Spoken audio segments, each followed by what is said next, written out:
everybody, and welcome back to the Blossom Review. How are you?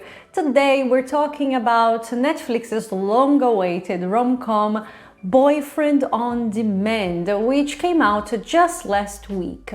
If you haven't watched the show yet, don't worry, this review is spoiler-free.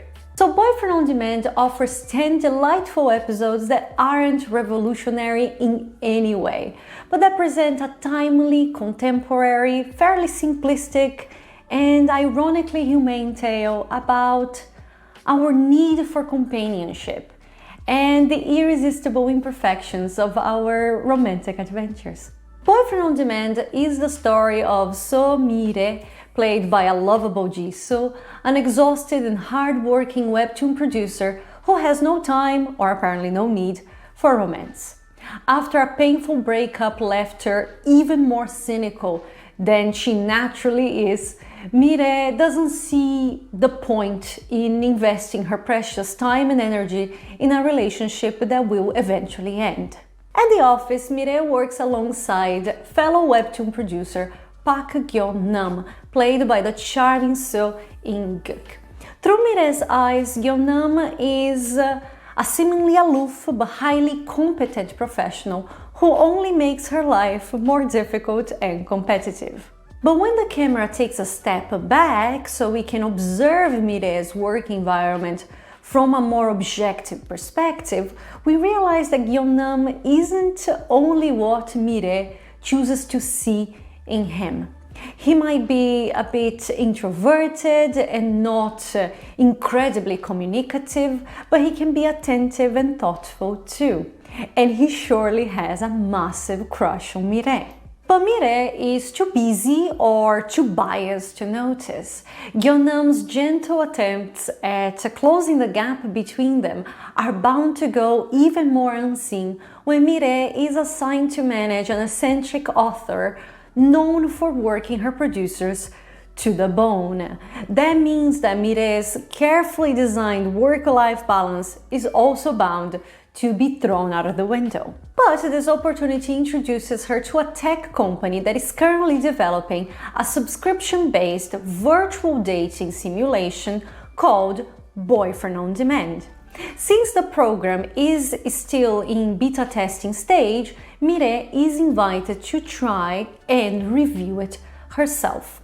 As she will be compensated for the experience, how bad could it actually be? Mire then takes us to the Boyfriend on Demand universe, a hyper-realistic, custom-made simulation where the user can be the heroine of the romantic exploits of their choice, in which they are wooed by the boyfriend personas of their dreams. And so, romance-averse Mire is soon bewitched by the perfect and fanciful scenarios of this artificial simulation. After all, Boyfriend on Demand is a program designed for customer satisfaction, and within the obliging, controllable settings of its framework, there are no unpleasant surprises or unexpected complications. Her happy ending is guaranteed. She will be forever doted on by a flawless boyfriend who will never run out of platitudes and whose affection will never waver or change. But are perfection and predictability what Mire really needs when she is an imperfect and unpredictable human herself? Light-hearted yet surprisingly thought-provoking, Boyfriend on Demand portrays romantic love as a beautifully spontaneous and unique bond that comes into existence without rhyme or reason. The thematic core of this narrative lies in the inevitability of unpredictable change, in the fact that we all exist in constant flux, and that's why human bonds are so magical. What Mire has to accept in order to live a more fulfilling life is that, willingly or not, we are all evolving every day. So love is the product of serendipity and leaps of faith, a risky bet that every new version of yourself will continue to cherish every new version of your loved one as you walk into an unknown future together. Boyfriend on Demand then becomes a celebration of everything that makes relationships humane. The unexpected, the awkward, the irrational, the inexplicable longing. Boyfriend on Demand conveys this message by creating contrast between the shining perfection of the simulation and the fairly restrained imperfection of Mire's real life. The script then leans into the clichés on one side while subverting them on the other. Two worlds that ask our protagonist to choose between what she wants and what she really needs. The simulation Boyfriend on Demand provides Mire with every single romantic trope under the sun. Homogeneous events that lack authenticity and warmth, but offer the heart-fluttering exchanges we are supposed to expect. Everything is bright, colorful, quixotic, just like every single romantic comedy out there. Mire doesn't have to make an effort because her admirers will automatically pursue her. If she gets tired of one, she can simply move on to the next, and if they all become too monotonous, she can simply design a custom-tailored love interest for herself. Meanwhile, Mire's real life is considerably less shiny, less colorful, and less certain. Mire needs to nurture her relationships. She needs to establish open lines of communication. Her love interests aren't one-dimensional personas that are easy to read and control. She struggles to understand Gyeonam's pragmatic nature. His identity is as puzzling to her as hers is to him. Mire and Gyeonam have to learn each other's language and rhythm, a lifelong journey that they embark on through cute and tender, but clearly less passionate and idealized exchanges. Reality demands more from us. We need to push our biases and prejudices aside, to try to see others as who they really are. We need to empathize, to clarify misunderstandings, to tell bitter truths sometimes. Loving a fellow human being requires a lot of courage and vulnerability, and these are not easy traits to muster. While Boyfriend on Demand is always comfortable and convenient, real life can be awfully embarrassing and unpleasant at times. Whether we should hold on to something tangible and spontaneous and unique despite its troubles, or stick with something artificial and controllable and perfectly tidy, isn't the question Boyfriend on Demand tries to answer.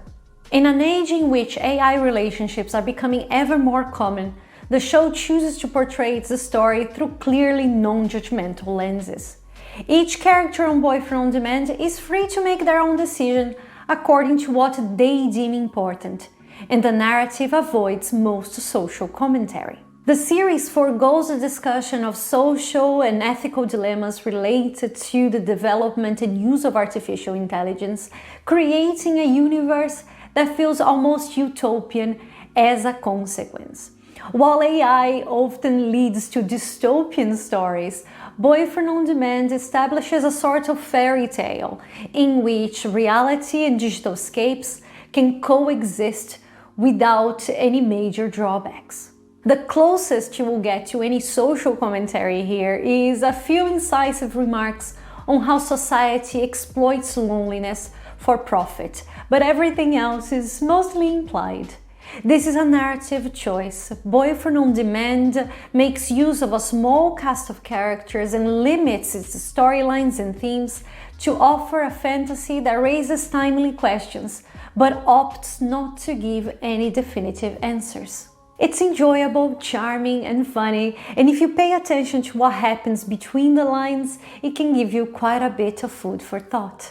Visually, Boyfriend on Demand could have invested even further in this contrast between reality and virtuality, going beyond subtle changes in color and aspect ratio to create a more textured and divergent visual language for its two universes. I believe that if they had created more distinct visual identities for its two universes, that would have added more depth to the script, and avoided some of the odd visual effects. So the final question is, should you watch Boyfriend on Demand? Boyfriend on Demand plays around with the conventions of its genre to deliver the sort of rom-com that is becoming more difficult to find.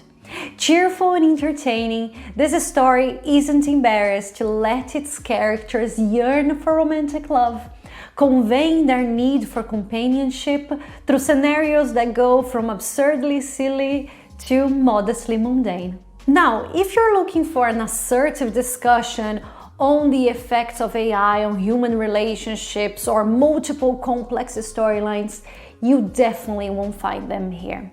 On the other hand, if you, like Mire herself, just need an upbeat and straightforward narrative that makes you laugh and unwind at the end of a long day, then Boyfriend on Demand might just be it. Boyfriend on Demand is available on Netflix. Quick reminder that our complete review of Boyfriend on Demand is now available on the Blossom Review, and over on Substack this week we reviewed a Japanese romantic drama called Strobe Edge, which you can find on Viki. I'll leave all the links in the description if you guys would like to give them a read. Guys, thank you so very much for being here. I really hope that you like this video and you subscribe so I can see you here every week for a new review. Take very good care of yourself. Have a lovely day today, and I'll see you very, very soon. Big kiss. Bye.